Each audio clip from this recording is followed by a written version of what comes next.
Alexander the Great, in late 326 BCE, conceived a new grand enterprise, a voyage down the Indus River system to the Southern Ocean, the Indian Ocean.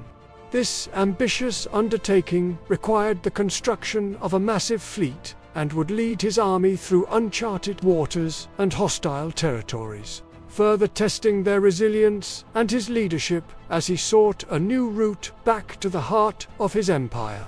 The decision at the Hyphasis River to turn back from a further eastward advance was a bitter disappointment for Alexander. But it did not signify an end to his ambition or his desire for exploration and conquest.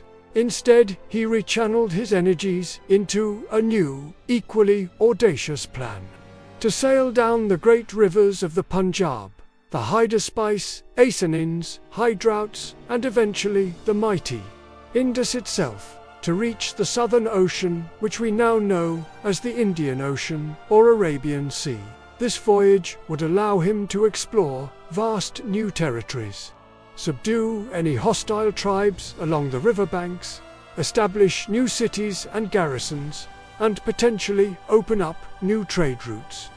It was also a means of returning his army towards the western parts of his empire, albeit via a long and perilous route.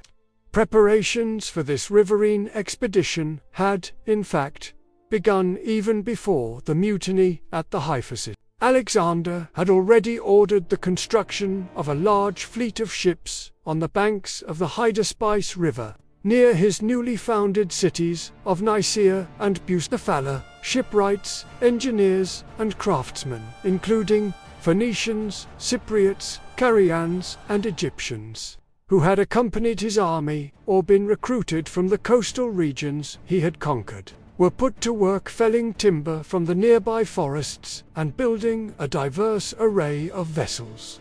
These included oared warships, triremes, and smaller galleys for defense and escort. Numerous transport ships, hippogogoi for horses and others for supplies and infantry. And Alexander's own imposing flagship. Ancient sources claim a fleet of between 800 and 2,000 vessels of all sizes was eventually assembled. A remarkable logistical achievement in such a remote inland location.